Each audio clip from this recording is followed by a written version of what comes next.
ردود افعال المنتخب اليمني ايضا. كابتن علاء يعطيك العافيه، نقول هارد لك، يعني انك تخرج صفر النقاط من 3 جولات، هذا شيء متوقع بالنسبه للمنتخب اليمني.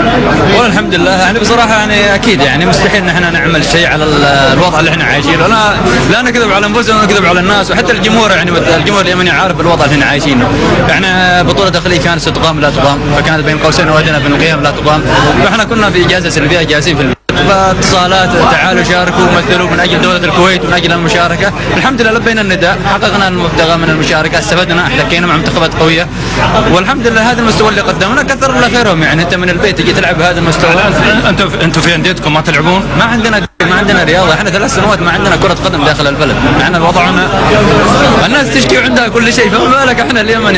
يعني بصراحه تجي من البيت تقدم هذا المستوى، والله كثر الله خير اللاعبين الموجودين معنا. الله بيض الله وجهكم، انتم جيتوا على اساس نجاح هذا الحدث ومسانده لاخوانكم. لا اكيد نعم، بصراحه يعني الكويت لها فضل علينا، دول الخليج لها فضل علينا، والحمد لله يعني الكويت لها فضل على اليمن، واحنا لبينا النداء واجينا من اجل المشاركه من اجل الاحتكاك.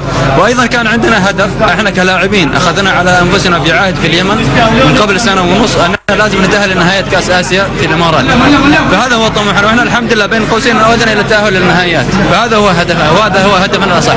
لكن بالاول والاخير احنا نوجه رساله للناس النقاد اللي يتكلموا المنتخب اليمني ضعيف، المنتخب اليمني يعني محسوم المباراه قبل اللقاء.